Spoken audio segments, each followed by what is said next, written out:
Mafalda é um desses personagens extremamente populares, a ponto que eu duvido muito que você nunca tenha ouvido falar dela ou do seu criador, o Kino. Mas você conhece a história dela? Sabe quando que ela começou a ser publicada? Ou ainda, se ela é publicada até hoje? Tudo isso eu vou te contar aqui nesse vídeo. Meu nome é Guilherme do Bridgetop e esse daqui é o canal História Fora de Foco. Antes de começar esse vídeo, só quero lembrar você sempre de seguir eu e o canal nas nossas redes sociais para me ver falando de história fora do YouTube e também porque isso é legal para você me dar ideias de outros vídeos, porque nem sempre eu tenho.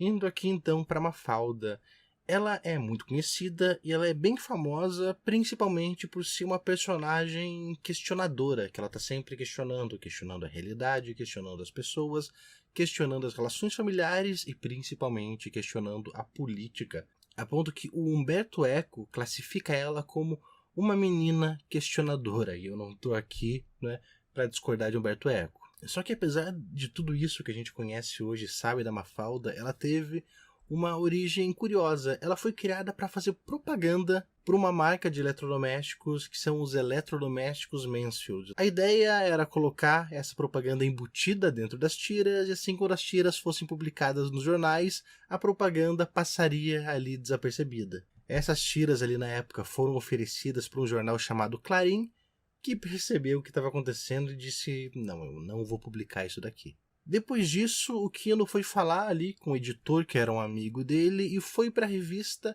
Primeira Plana. E a partir de 29 de setembro de 1964, Mafalda passou a ser publicada semanalmente nessa revista. Então a gente pode dizer que Mafalda nasceu ali em setembro de 64. Só que, curiosamente, ela foi publicada por bem pouco tempo nessa revista. Ela foi publicada só por 6 meses.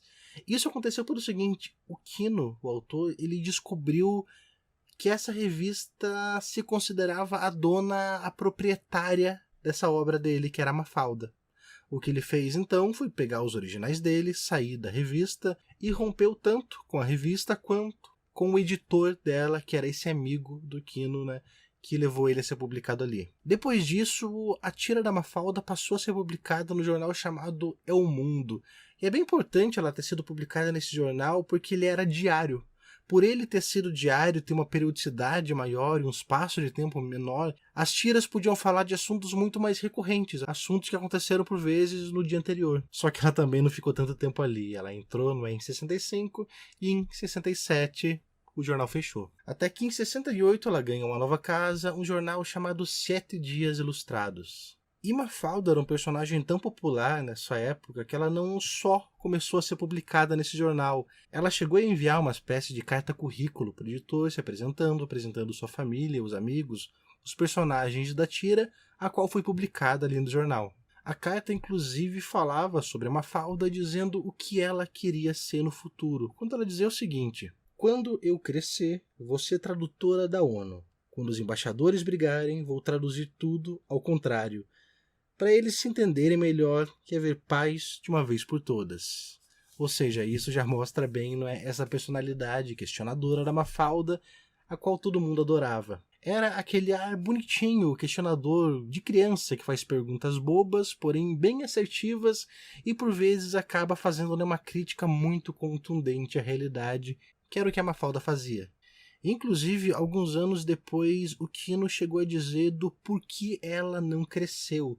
Uma fala que é bem forte, é tanto uma crítica. Ele diz o seguinte: possivelmente ela nunca teria chegado a ser adulta, porque estaria entre os desaparecidos. Possivelmente ela seria uma desaparecida. Bastante pesado. E, no caso desaparecida, o Kino está falando dentro do contexto da ditadura argentina, na qual houve muitos desaparecidos, muitos dos quais estão desaparecidos até hoje. Foi uma ditadura bastante severa ali naquele país. Só que aí chega o ano de 1973. O que acontece nesse ano? Mafalda deixa de ser publicada. Kino para de criar as tiras e então, respondendo aquela pergunta que eu fiz lá no começo do vídeo, perguntando se a Mafalda é publicada até hoje, não, ela parou em 73. Ela parou muito tempo atrás, provavelmente até antes de você nascer. Na verdade, o Kino fez uma ou outra tira em ocasiões especiais, ali para uma publicação ou outra, como por exemplo ali para a Declaração dos Direitos das Crianças da Unicef, mas eram coisas bem pontuais. E se você estivesse perguntando, mas por que ele parou de publicar um personagem tão amado e que todo mundo gostava? Essa pergunta foi feita muitas vezes para o próprio Kino. Ele chegou a dar várias respostas diferentes. Ele chegou a falar que depois de 10 anos publicando, ele já se repetia muito nas tiras, não tinha tantas ideias, então era mais honesto da parte dele parar. Também falou que desenhando sempre os mesmos personagens ele acabava se limitando bastante. E numa outra ocasião ali, quase num desabafo, ele fala algo bastante interessante que eu vou de volta a ler para você. Às vezes sinto que as pessoas me reprovam como um criminoso de guerra que há 26 anos matou 9 pessoas. Mafalda é um desenho, não um personagem de carne e osso, porque às vezes me tratam como se fosse como se eu fosse um assassino. Novamente, algo bem pesado. Afinal, Mafalda é um personagem muito querido e ela ter sido parada de publicar foi algo que não foi facilmente aceito, como vocês bem podem ver pela resposta de Kino. Só que apesar de tudo isso, apesar do Kino dizer que foi praticamente condenado, ele e a personagem, como você bem sabe, continuaram extremamente populares, muito queridos, a ponto que ali em 2009 foi inaugurada essa estátua, né, com um banco ali na Mafalda, onde você pode sentar ao lado dela, tirar uma foto, em que a Mafalda está sempre contemplativa esperando que você se sente ao lado dela. Essa estátua, inclusive, ela foi inaugurada lá na Argentina, em San Telmo, que é o lugar onde Kino viveu, bem próximo ao prédio dele, na verdade. O prédio, inclusive, que aparece em várias tiras, como o prédio número 371, e onde tem essa placa dizendo que ali foi onde viveu Mafalda. Essas, então, acabam sendo localidades importantes, e quando a gente pensa sobre Mafalda, são muitos os motivos que levam ela a ser um personagem assim tão importante. Eu gosto de pensar que a gente se identifica tanto com a Mafalda porque, infelizmente, alguns problemas na Argentina, no Brasil, na América Latina e talvez no mundo acabem sendo muito comuns e, de certa forma, temporais.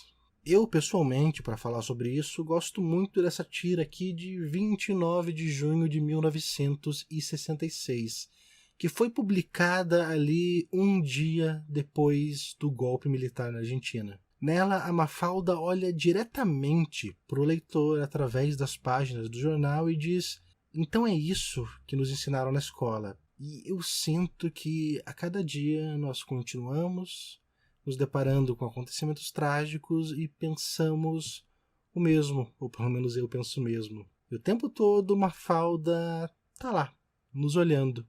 E eu só posso olhar de volta, concordar e dizer: pois é, Mafalda, foi isso o que nos ensinaram na escola.